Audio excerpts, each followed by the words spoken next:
Vous avez le droit à tout moment de nous dire que vous êtes fatigué, vous voulez vous reposer. Non, je peux continuer. Merci, Monsieur le Président. Merci, honorables assesseurs. Général. Oui. Alors, tout d'abord, nous vous remercions très sincèrement d'avoir comparu devant ce tribunal pour éclairer sur ce que vous connaissez dans cette affaire. Vous confirmez, avant tout d'abord, que vous étiez le chef d'état-major général des armées au moment des faits. Effectivement. Je voudrais savoir, quand on parle de chef d'état-major général des armées, quelle est l'étendue de son pouvoir?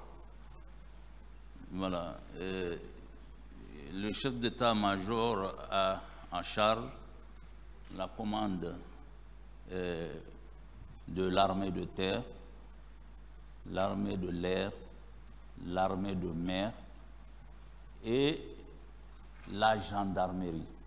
Mais je peux vous expliquer pour la gendarmerie comment ça s'est passé. Vous savez, en Guinée, avant, on appelait les chefs d'état-major de la gendarmerie, chef d'état-major de la gendarmerie simplement. Mais c'est au temps du CNDD qu'on a ajouté, comme on appelle, l'appellation haut commandement de la gendarmerie et directeur général de la justice militaire. Comment? Quand j'étais chef d'état-major, j'ai été invité à assister à la fête de l'indépendance du Sénégal. Donc, pour partir, j'ai dit au chef d'état-major de la gendarmerie de venir avec moi. On est parti voir le ministre de la Défense.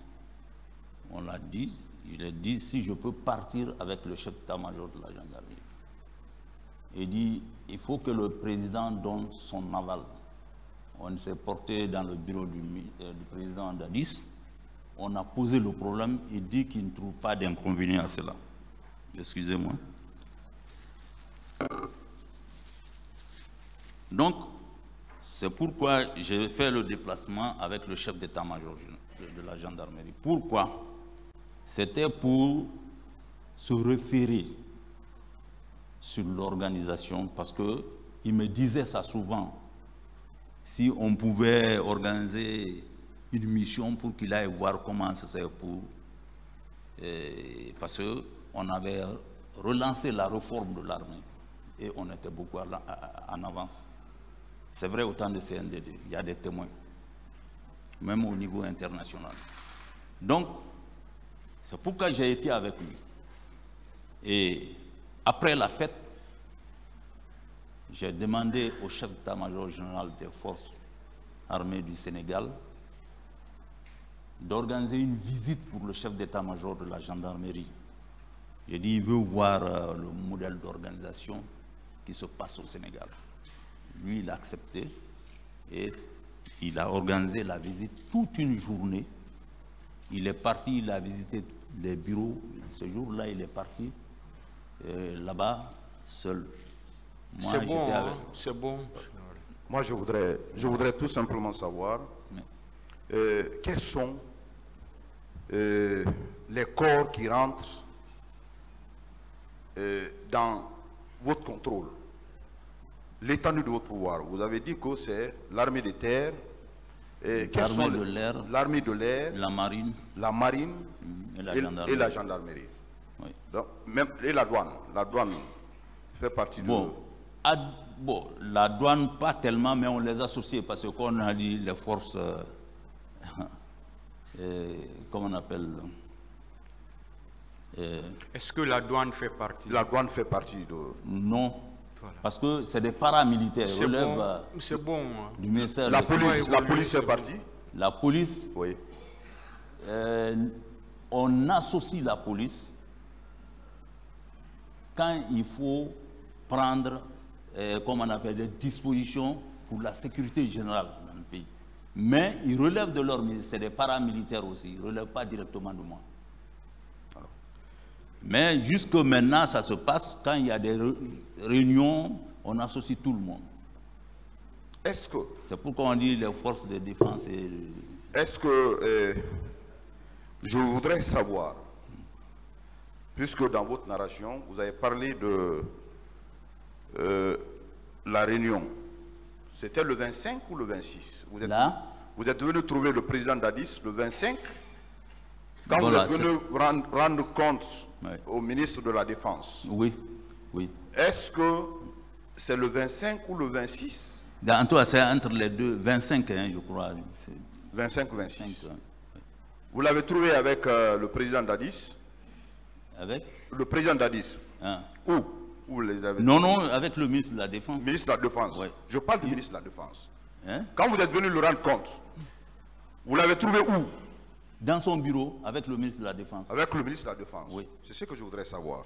Alors, la réunion au cours de laquelle vous avez répercuté les instructions du président de la République, est-ce qu'au cours de cette réunion, tous les corps que vous venez de numérer, qui rentrent dans vos attributions, étaient présents? Je veux parler principalement de la gendarmerie, de la police, l'armée des terres et l'armée de l'air. Est-ce qu'ils étaient tous présents à votre entretien? Ils étaient tous présents. La police, la gendarmerie, la douane, tout le monde, toutes les forces de défense et de sécurité. Tout le monde est venu et j'ai dit, parce qu'il fallait faire la différence. Ceux qui sont chargés de maintien d'ordre, j'ai dit, eux, c'est leur mission régalienne. Mais les autres restent en caserne, quartier consigné. Est-ce que les instructions étaient générales ou bien il y avait des corps qui faisaient exception, à qui vous avez donné les pouvoirs ce jour de sortir pour encadrer la manifestation? Quelle manifestation? La manifestation de 28. Je n'ai ordonné à personne. Non, vous ne m'avez pas compris. Ouais. Je voudrais savoir, puisque vous avez donné une consigne générale, ouais. Est-ce que cette consigne s'étendait sur tous les corps ou bien certains corps faisaient exception à qui vous avez donné autorisation par endroit de veiller à encadrer la manifestation? Voilà. En tout cas, tout ce qui relevait de moi, en tant que chef d'état-major, quand on m'a nommé, on m'a donné mes attributions, tout ce qui relevait de moi sont restés quartier consigné. Donc, monsieur le général, on peut conclure, d'après votre explication, qu'il n'y avait aucune exception. Tout le monde était demandé à être consigné. Gendarmerie, police, l'armée des terres. Oui. C'est ce que vous avez... Non, pas la gendarmerie. J'ai bien dit. La gendarmerie et la police sont habilitées. C'est leur mission régalienne. Vous avez donné ces consignes-là? En là-bas, j'ai dit excepté les deux. Parce que c'est leur mission. Et ils le font à tout moment. Ils le font à tout moment. Et dans tous les pays, c'est la gendarmerie et la police. Est-ce que, puisque la gendarmerie, oui. Vous savez, dans la gendarmerie aussi, il y a des catégories, si je comprends bien. Est-ce que c'est tout le corps de la gendarmerie ou bien certains gendarmes ne faisaient pas partie du maintien d'ordre? Vous savez... À qui les consignes sont... Vous savez, maître, même au niveau de l'armée de terre, c'est bien structuré. Quand on dit l'armée de terre, ça englobe. Et quand on dit la gendarmerie, ça englobe aussi. Est-ce que vous voyez? Moi, j'ai affaire au chef d'état-major de la gendarmerie. Je l'ai dit, excepté la police et la gendarmerie. Donc, je ne pouvais pas dire telle unité de la gendarmerie ne doit pas sortir ou bien doit sortir. Non. Ils ont leur organisation et ils ont leur, comment on appelle, manière d'agir dans le cadre de maintien d'ordre. Ils sont même formés pour ça. D'accord. Oui. Alors, vous déclarez qu'ici, qu'à partir du 27, votre consigne a été respectée à partir du 27 même. Oui, à 10 heures.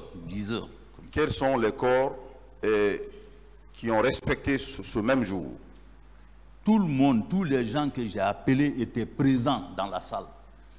Dans la salle? Oui, ils étaient présents dans la salle. Bon, d'autres disent réunion, pour moi, ce n'est pas une réunion. Je les ai appelés pour passer les instructions. Et j'ai laissé tout le monde, je dis, allez immédiatement faire le rassemblement et passer le message. Voilà ce qui s'est passé. Alors, pour moi, ce n'est pas une réunion. Général, je voudrais une précision. Est-ce que, habituellement, dans l'armée, pour donner une consigne de cette envergure, vous le faites verbalement ou par message radio? Comment vous avez l'habitude de faire? Non. On peut passer le message, comme je l'ai fait, pour convoquer les gens de venir là-bas. Mais pour moi, c'était tellement important, donc je voulais que les gens entendent ça de ma propre voix. C'est-à-dire, face à face, que je dis à chacun, voilà le comportement adopté ce jour. En tout cas, ça, je sais que personne ne va dire, je n'ai pas reçu le papier, ou bien on ne m'a pas dit. Si tu es là et je parle devant toi, après tu ne vas pas me dire que tu n'as pas entendu.